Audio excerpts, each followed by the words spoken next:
But on the very first day of filming that we were there, it was at nighttime, and I had not worked with Kiefer yet, but he was on his motorcycle and he was riding up and down, buzzing really fast, trying to do wheelies, trying to impress some girl on the set, completely wiped out, and actually broke his hand on that first day. So that's why his character wears gloves, because one of his hands was in a splint most of the movie.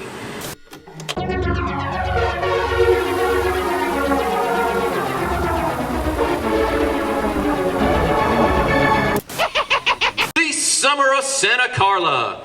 Tonight we're going to celebrate the 35th anniversary of one of our favorite films ever made. We are the Frog Bros Podcast. My name is Justin. I'm Alec. And out in the crowd we have our buddy Daniel with the Midnight Movie Trash Show. So make sure you check us out online and check out his show too. So tonight we have Jason Patric coming out for us. But we got a few things to announce before. He's on his way, folks. So the 35th anniversary 4K Blu-ray set drops September 20th. If you want the best edition you can find online, Zavy.com has it. It's a whole special collector set. If you just want the steelbook, check out BestBuy.com for that. And then the regular, everyday run-of-the-mill online shops have the 35th anniversary art available for that. So we're going to give it just a second, and Jason will be right here with us. One, back up.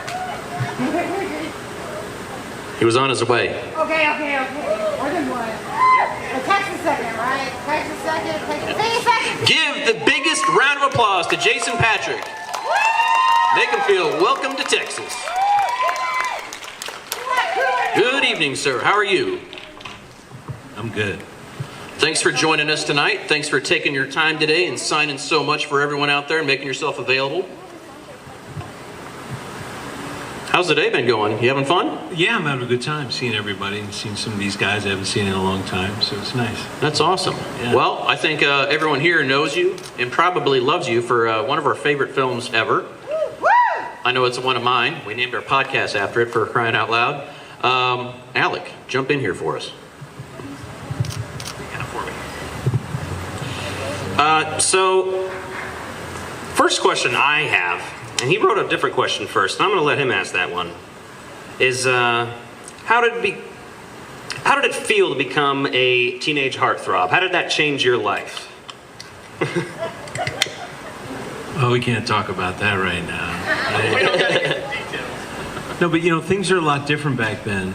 There was no internet. There wasn't any of that kind of stuff. So unless you really played into that, and I didn't. I mean, the next movie I made after this was, I cut my hair off and played a Russian tank soldier. So I didn't make those teen-type movies. Yeah. So I never really felt that. I mean, there were some fringe benefits along the way, but, for the most part, this movie has grown in that sense over the years. Because a lot of people don't know, when it came out, it wasn't a massive hit in the movie theaters. It was, a sizable hit, but it was massive on VHS and all that. Yes, for sure. Personally, it's one of those movies I don't remember watching for the first time, because I've just always watched it my entire life. I don't know what that is like to watch it for the first time. It's just kind of always been with me. So,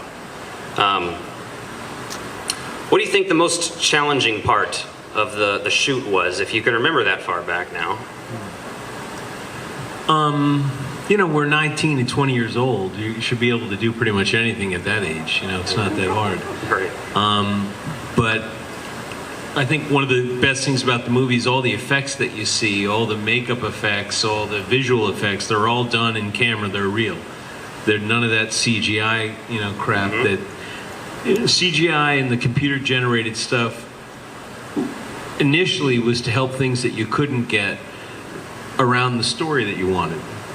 Now, stories are just made around the CGI. Yeah. And so, we had to come up with interesting ways to do the flying and to do the falling off the bridge, the trestle, all that stuff. And so that stuff was physically demanding. Yeah. When I'm in the room, when I, start floating and all that stuff, that was tough stuff to do, because you're on wires, you're on different rigs to make it work, and it's cut together to look like you're floating, but it's not easy, that stuff. Yeah. Oh, that's a good answer. Do you have a favorite quote from the movie? Favorite quote? everyone has better quotes than I do. So I don't know. I mean, a lot of the people that have come, they ask me to sign something, your favorite quote, and I don't remember much of it. What's your favorite quote? I'd say at least your character's favorite quote is probably the one about stuffing the widow Johnson. Oh, right. That is. I forgot about that. Solid. I think when Corey says you're a goddamn shit-sucking vampire, wait till mom finds out. It's a pretty good quote. Yeah. Solid. What projects do you have to release in the future? Are you excited about anything you have coming up? I just did this sort of action movie called Shrapnel in March, and then I'm probably doing something in November. So that's pretty much it. I try to take the summer off. I'm a dad. I got a 12-year-old, so when I can take time off, I do. That's awesome. Yeah. All right, Billy's not out here to defend himself tonight, but who was better at driving the dirt bike on the set? You or Billy? I'd never ridden a motorcycle. All those other guys did. I can tell you the story that, so the stuntman, a guy named Gary Davis, who's a famous stuntman and a very good motorcycle guy, I went up to his house and for a week just sort of learned how to ride because I hadn't ridden at all. And Kiefer was Mr. Motorcycle. But on the very first day of filming that we were there, it was at nighttime, and I had not worked with Kiefer yet, but he was on his motorcycle and he was riding up and down, buzzing really fast, trying to do wheelies, trying to impress some girl on the set, completely wiped out, and actually broke his hand on that first day. So that's why his character wears gloves, because one of his hands was in a splint most of the movie, because they had to put him in a splint right away. So Gary Davis, the great stunt coordinator, said Jason was the better motorcycle rider. Now, as far as Billy goes, I don't know, but since he's not here, I'm going to say I'm absolutely better than he was. That's the answer I was expecting. Yeah. So we got Daniel out in the crowd. He's going to take some crowd questions for us, but while we're at it, we want to do a shout out to all the Platinum Pass purchasers. We couldn't have put on a show this amazing without your support, and thanks to every single person out here that came out and bought a ticket for this and is out here supporting this and bringing that love of horror and carrying that on with the younger generation. I've seen so many kids and families here tonight. It's absolutely incredible. First time gonna watch the movie. Awesome. That's what we love. You got to pass these down to the family. Daniel, you want to take one for us? Yes, Jason, let me ask you like this right now, her first time seeing it. How does it feel for your film to cross generations? Well, I didn't really do a lot of these cons before, but a few years ago, someone came up to me and I talked to Kiefer because we're always so busy and we're good friends. About 10 years ago, we were on Broadway, so we spent a lot of time together. But someone came up to me and said, hey man, this might be a good way we can hang out for a weekend and have a few drinks, meet some people, and have some fun. So we started with that. But when you meet these people, you realize this movie, almost more than any other movie, has this real transgenerational quality. I mean, I've met so many people, even today, that met as teenagers watching this VHS, had their first kiss, they're married now. I've been at other cons where people propose to each other in front of me. They all pass this down to their kids, and I think because it's a movie about belonging, it's a movie about, when you're a teenager, alienation, wanting to be something, all that, and so it really affected people. And because it was on VHS, people watch it over and over and over and over again.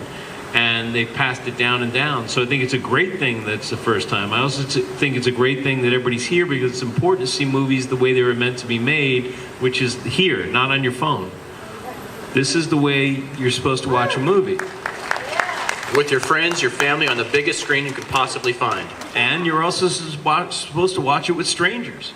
You're supposed to go into the idea of a movie going into a dark movie house that you are willingly going into, sit with strangers, hoping to laugh and cry with strangers. That's why you go into a movie. And in today's day, when people don't even say hello walking down the street, that communal idea is still very important.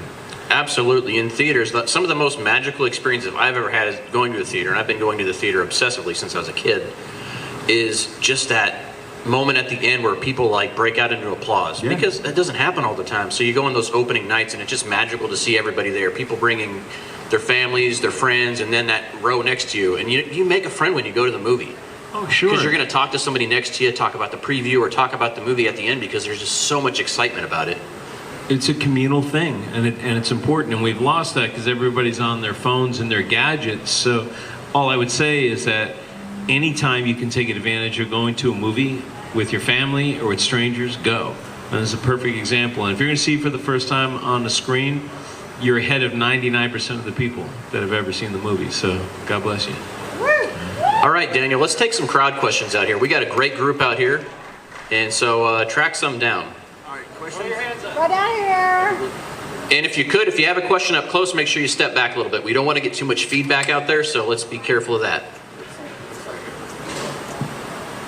Hi, so I love Halloween. I'm obsessed with it, and I've had a lot of friends, myself included, do cosplay and dress up. What is your go-to Halloween costume? Have you been yourself for Halloween? I usually go as Michael from the Lost Boys. No, I'll tell you funny stories that my son loves Halloween. He's 12. This is his favorite holiday, and I guess maybe about 3 years ago, I showed him the movie. I don't watch my own movies, but kids at school told him that your dad's in that movie, and he said, yeah, I was. So we put it on and he watched it. And so a couple of years ago, he dressed as a Frog Brother. I had to find all this kind of stuff, put stuff on him, we had to whittle stakes in the backyard, do the whole thing. And then he says to me, I said, yeah, I said, you look great. And he says, I got an idea. I'll be a Frog Brother and you can go as Michael. And I said, I think you got to get a lot younger, a lot better looking guy to go as Michael. And he said, Dad. And then he said, I think you're right. Oh, that's brutal. Yeah. So I took it, but I dress up. I'll wear a mask, if anything, just to whip them around places. Awesome. So who's next? Oh, you want me to ask her? I'll ask your question, damn it. Do you actually know how many times I say your name in the movie? The only reason I would know this is that people come up to me and say something, but I think it's Come on, it's a drinking game. You should know. Come on. No? How many? I'm going to take a shot. I know it's over 100. 118. Good, yes, woo! Is that right? Yes, it's 118. Look at that. I don't get a prize for that? I think you get a prize for that. Let's give him some stickers. Yeah, get him another beer, and there's some stickers for you. It's not much, but it's honest work. All right, let's take some more questions. What do we got? Okay, I told you this earlier whenever I met you, that Speed 2 was my favorite movie when I was a kid. You're singular. I know, that's what you said. Do you have any fun stories from filming that movie? I'll say the entire movie was fun. We were in the Caribbean for 4 or 5 months, but it was incredibly taxing because, without being Tom Cruise-ish, I did all that stuff in the water is really difficult to do. Being pulled and all that other kind of stuff. But I actually enjoyed it, and Sandy was lovely and funny. I mean, it's certainly not my favorite movie, but it's no worse than 20 other movies that came out that year. But sometimes it's about your life experience at the time, and that was a good one. Yeah, I'm just going to jump in and say I love Speed 2 Cruise Control, and if you haven't seen it, go check it out tonight. After the screening, of course, but it'd make a good double feature, I think. Oh, yeah, let's ask you. Do you have any memorabilia from the movie still? Any props left over? I took the glasses and the leather jacket, and then I stupidly gave them away. I literally had a friend who wanted a jacket, and I said, well, you can take this one. I looked in the closet, and I realized now, 35 years later, with the insanity of memorabilia everywhere, I think they're probably worth something, but they're gone. Oh. Do we got any more questions in the audience? Just raise your hand if you're out in the back. And Any favorite memories from the set? You know, I spent a lot of time with Corey before we started filming because I wanted to really establish that fraternal relationship, so you believe that these guys are brothers.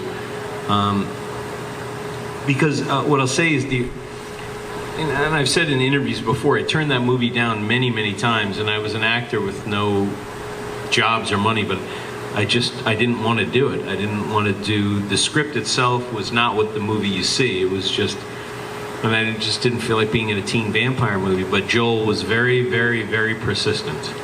And then he got all these great actors and great, you know, cinematographer and everything, and so I decided to do it. But I felt that I really needed to spend a lot of time with Corey to get that feeling. So as you see in the movie, there's a physicality to those guys that's not in the script, but you believe they're brothers. And there's little quips and asides and all that kind of time because you believe they're brothers. So before we started, he'd come over and I'd play ball with him, play wiffle ball, you know, keep him in line, things like that. So that was a good thing. And I feel bad that he sort of lost his way after that. But those relationships and the fun, I mean, the other guys talk about partying and all that. I didn't do that like those guys did because I felt I had everybody in that movie can play their own. You know, Kiefer can be interesting and sexy, and Corey can be funny, and everyone can do this and everyone do that. But I felt that you're not going to believe that movie if Michael is not the reality point and balancing everybody. You have to see this guy balancing the supernatural aspect of it, the family aspect of it, the confusion. And so to me, it was hard. It was work. And I would say Joel gave me a lot of freedom for a 19-year-old to, you know, write dialogue or have discussions about the script, which, you know, people didn't have that back in 1986. Well, look who it is. Guys, Alan Frog himself and Dwayne. Some more fans showed up. It is Jamison Newlander and Billy Wirth, ladies and gentlemen. Oh my gosh, it's G-Tom Mac. Welcome, everybody. I appreciate you coming out here. This party just got wild, didn't it? It did. So we're going to jump in here. So, Jamison, we got one for you. So you were telling me the other day that Jason here was such a great big brother to you on set. He was just talking about how you did, you guys had that bond, but he was just telling us how about the bond he made with Corey when they were shooting. So do you want to tell us about like that bond and like what it meant to you for him to help you out on set? No, man, if you had that with Corey, that's cool. No, the thing is that I was, this was my first really big movie, and also first time really working with people who I recognized, who I knew, and you know, it could be intimidating. And I tried to be as cool and confident. You guys maybe you didn't even think I was nervous because I played it off so well. But the thing is that it's one thing for actors on the set to be like, you know, kind to you or whatever, but you know, we were the younger kids, and you know, Jason was just really cool. I mean, you know, maybe I overplayed it as like the big brother thing because it's not like we had, you know, of course you and Haim had that thing, and of course Schumacher was like, you had real time to build that, and it was beautiful, you know. But it's just that I felt really like taken care of by the actors who were, you know, felt to me like they knew what they were doing, you know, is all. So it was nice. You know, you're welcome. That's about it. So, Billy, a few minutes ago, Jason had an interesting thing to say about dirt biking in that he described himself as a better dirt biker than you. Oh, really? Well, he might have been. I didn't get to see him ride too much on the thing, but yeah. Well, we had a lot. They knew what they were doing, you know, is all. So Jason was definitely a better actor than I was. I mean, more seasoned actor, and it was just such a, you know, great first movie for myself. Like I said last night, I didn't have a lot of dialogue, and I just was around really talented actors who I didn't really even have an understanding of the craft at that point in my career. But just, you know, Jason, I know, was pretty seasoned at that young age, and so was Corey Haim. I mean, you know, these guys have been in big movies before, and Kiefer, and you know, all the experience that I was able to garner from being in a film with such talent. It was a great honor, and the story continues, but it's good to be here and love all you guys. That's awesome. Good to hear. So, G, you have a Lost Boys story, the musical. You have CDs of all the music available at your booth. Well, they were CDs in today's world don't really mean anything other than it's a nice little prop to be able to sign. I still buy Vinyls, CDs. by the way, obviously we all know that has. They knew what they were doing, you know, is all. So it was nice. You're welcome. That's about it. So, Billy, a few minutes ago, Jason had an interesting thing to say. They knew what they were doing, you know, is all. So it was nice. You're welcome. That's about it. So, Billy, a few minutes ago, Jason had an interesting thing to say about dirt biking in that he described himself as a better dirt biker than you.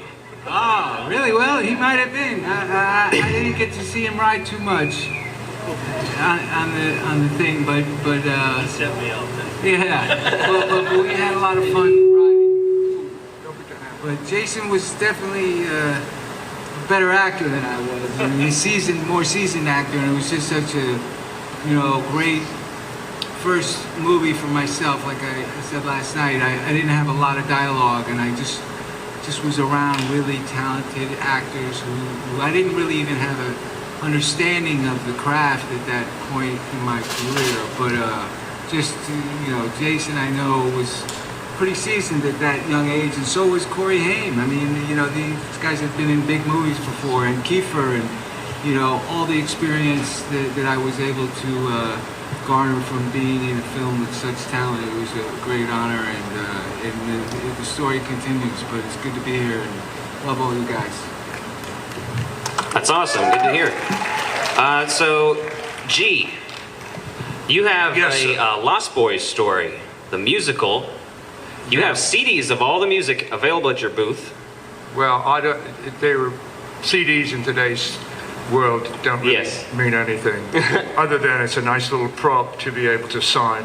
I still buy Vinyls, CDs. by the way, obviously we all know that has validity to it, and we'll have that. But we're not here to talk about my musical. Do you have any? But we can. I was just going to ask one more question about it. Do you have any tentative release for a vinyl for that? The vinyl is going to come sometime before the end of this year. It probably is a Christmas time. Well, that's perfect. Piece of product. We need to buy each other. That's right. Vinyl for Christmas. Vinyl Christmas presents for all. Excellent. Yeah, I'm looking forward to hearing that on vinyl. And I think that's just something worth to mention here is that G's been working on this amazing musical. My personal favorite song from it is the Frog Bros Hero Music. But that's just me. I might be biased. You host the Frog Bro podcast, so I mean, it's just got something to do with that, maybe. Have you heard Death by Stereo? Yeah, that's also a good song too. The whole soundtrack is available wherever you stream music, so I would highly suggest turning that on, streaming it on your way home tonight. On your way home to watch Speed 2. Yeah, there's some funky stuff on there, and Frog Bro Hero is probably one of the most fun songs I've ever written, and Death by Stereo it's its own thing, but it all works within the big package of how this musical is taking shape. And probably would have been out by now, but a little thing called a pandemic happened and spooked us all out. So anyway, this stuff takes time, and it's never. I've said this once before. Jason understands this world, and I've been in the world of studying theatrical music, and thanks to Stephen Sondheim getting me with a good teacher back in the day to learn how to write the actual book and what it all meant. And so music video. Yeah. Nobody's ever seen. That's a trick question, isn't it? Because that's finally coming out. Part of the 35th anniversary collection is the music video is finally launched. So can you tell us about that real quick? Well, yeah, real quick. It was back in the day when they released the sound. Atlantic Records was the label that released Lost Boys, where Warner Brothers had a relationship with them, and the deal was Atlantic Records wanted to have one of their artists sing my song, Vital Sister. And those artists were, and they auditioned, Phil Collins, Steve Perry, and about 5 others.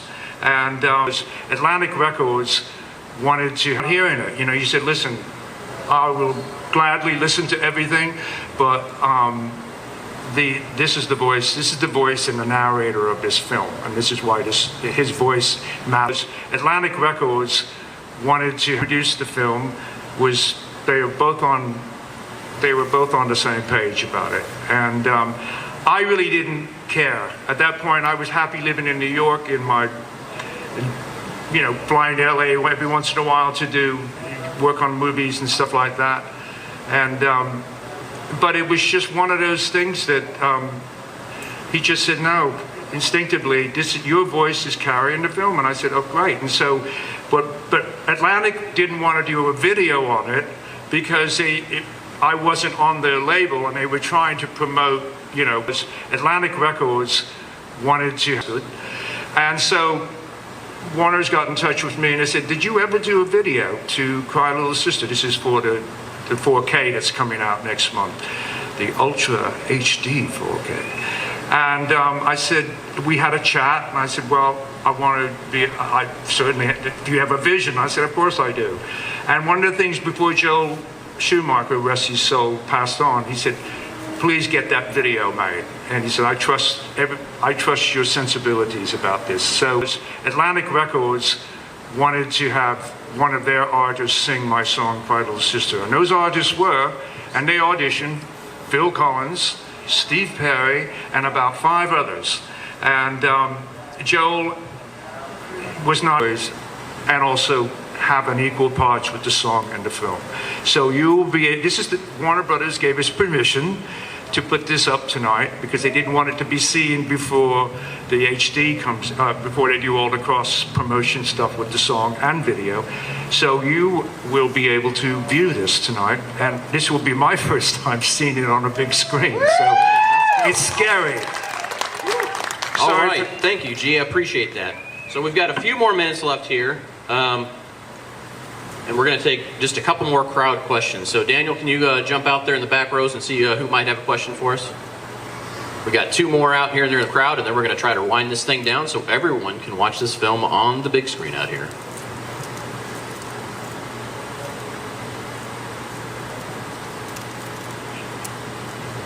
I have a question for the entire cast. What was Santa Cruz like in the 1980s? What was Santa Cruz like in the 1980s? Santa Cruz had a lot of hippies, like actual hippies, communities, right? That really leftover ones. Yeah, leftover ones from the 60s. It was like literally communities that really looked like you might imagine hippies in the 60s, like colorful clothing. Am I right? Yeah. Yeah, I feel like the beginning of the movie really kind of sets that tone. It's very authentic with those opening shots where they're just kind of going around down, right? Yeah, and that was real. And then our parents, the Frog Brother parents, were local.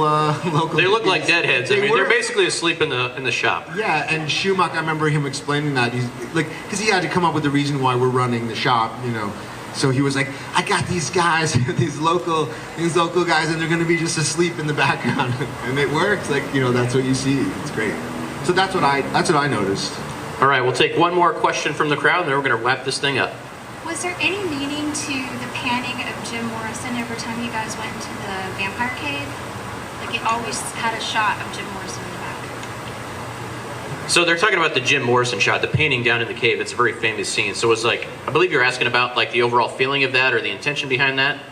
I guess he was a, iconic kind of anti-hero rock star, and it feels like it was part of the vibe of the Lost Boys. We would look up to the Doors kind of music, and then Jason, he's got a resemblance, I think, to Jim, and it was kind of cool. But I feel that's very authentic to that, right? You get that big Doors poster in there, you see Jim on it, and that really kind of sells that kind of counterculture that carried over down into those vampires. They're just lost souls, and they carry over with that. So I think that really kind of sets the tone there. And obviously, and Billy's right about that. Their connection to that, but that's a testament to Joel too. There's never something in the script that says we will now cut to Michael who looks like Jim Morrison. No. We had a great production designer named Bo Welch who made that cage, and he decided to put a massive Morrison thing up there. We did that scene, and then Joel said, Jason looks a little like Jim Morrison. So, and then him and the editor put that together. And, that movie is shot by the great late Michael Chapman, and Michael Chapman shot Raging Bull, shot Taxi Driver, was the operator on Jaws. You don't get a cinematographer like that in a teen vampire movie. That's why it looks phenomenal and it still lasts. I actually always take offense when people say campy 80s movie. No, Fright Night is a campy 80s movie. Right. With a lot of cheese. I mean, when you watch it right here, I want you to watch when they go into the store with the Frog Brothers. How it's lit, the long dollies, and how that scene works, because you got these two guys coming in and how they follow Corey. Look at all the colors, how he lights the comics. And it's not what you see today. Quick cuts. 3 seconds, 3 seconds, 3 seconds, 3. No, because it's the guy who shot friggin' Raging Bull. That's why.